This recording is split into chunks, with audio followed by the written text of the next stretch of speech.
Cette capsule vidéo est un petit tutoriel pour l'utilisation de la calculatrice scientifique afin de réaliser des diagrammes statistiques. Pour les besoins de la démonstration, nous utiliserons un petit exercice simple. Le tableau ci-dessous montre la répartition des ventes de véhicules d'un concessionnaire en fonction de leur marque. Le caractère statistique étudié ici est donc la marque du véhicule. Il s'agit d'un caractère qualitatif. L'objectif sera de représenter cette série statistique par un diagramme circulaire. Pour cela, on va donc se munir de sa calculatrice.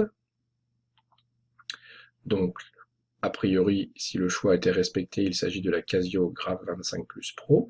Et nous allons passer en mode statistique en tapant sur menu et en choisissant le mode stat. Voilà, donc on retrouve un tableau statistique que nous allons pouvoir remplir avec les données de l'exercice. Ici, les données de l'exercice, il s'agit donc d'un caractère qualitatif, donc pas besoin de l'entrer dans la calculatrice, on va simplement saisir les valeurs des fréquences. Donc ceci dans la colonne 1 qui s'appelle liste 1. Donc je saisis avec le pavé numérique de la calculatrice, 26, exécute pour valider, 14, 8 et 52. Voilà, mon tableau statistique est prêt. Et comme je veux réaliser un graphique, ici j'ai deux menus envisagés, GRPH pour graphe et calque pour tout ce qui sera calcul dans un prochain temps. Donc, comme je veux faire un graphe, je vais cliquer en face sur la touche F1. Voilà.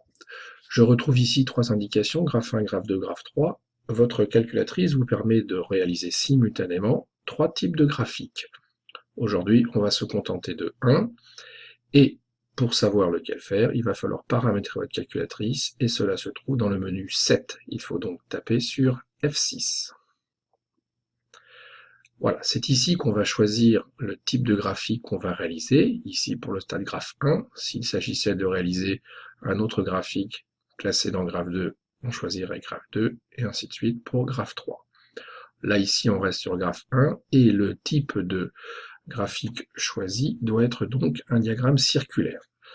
Donc quand je me mets sur graphe type, un certain nombre de types de graphiques apparaissent, cat, XY, NPP, pie, et il y en a d'autres encore en allant un peu plus loin en cliquant sur la flèche, histogramme, box, barre, voilà, des choses que nous découvrirons tout au long du programme. Pour faire un diagramme statistique, il s'agit du graphe qui s'appelle pie, comme tarte en fait en anglais. Donc on va appuyer sur F4. Voilà. Et ici, il s'agit ensuite de choisir les bons réglages, notamment, surtout, d'indiquer où se trouvent les données à représenter. Mes données se trouvent dans la colonne numéro 1 du tableau, c'est celle qui est indiquée d'ailleurs par défaut sur la calculatrice actuellement, liste 1. Évidemment, si j'avais eu besoin d'aller chercher des données présentes dans une autre colonne, en appuyant sur liste ici, j'aurais pu sélectionner un autre numéro de colonne. Pour l'instant, ici, tous les réglages sont corrects. Les données seront traduites en pourcentage sur mon diagramme statistique. Cela convient parfaitement. Donc, une fois que les paramétrages est vérifié, j'appuie sur Exit et je reviens donc à mon tableau. Normalement, mon graphique est maintenant réglé. Je n'ai plus qu'à observer le résultat. Comme il a été sélectionné et paramétré dans graphe 1, je vais appuyer sur F1 en espérant que tout se passe bien. Et voilà, donc j'obtiens le diagramme circulaire qui rend compte de mon exercice. Ici, on voit, il est légendé. Alors évidemment, on aimerait retrouver les mots Renault, Peugeot, Citroën et autres. C'est un peu difficile sur ce type de machine, mais effectivement, on a une légende plus simple, A, B, C, D. Donc la donnée, le caractère A qui correspondait à Renault, 26%, est bien représenté ici, le caractère B, et ainsi de suite, et ainsi de suite. Donc ce diagramme circulaire est bien conforme à mon exercice. Profitons-en pour voir rapidement un autre type de diagramme qui aurait pu également fonctionner sur ce type d'exercice. Donc je vais faire Exit. Je vais maintenant aller régler un deuxième graphique. Donc de nouveau, je vais passer par la commande 7. Puisque le tas de graphe 1, c'est mon diagramme circulaire, je vais me placer sur le réglage du graphe numéro 2, j'appuie donc sur F2, voilà, et puis je recommence les manœuvres, je choisis un autre type de graphe. Alors ici, je propose de faire un diagramme en bâton. Donc je vais voir un petit peu plus loin. Voilà, le diagramme en bâton, en fait, ici, il s'appelle barre. Donc il faut appuyer sur F3.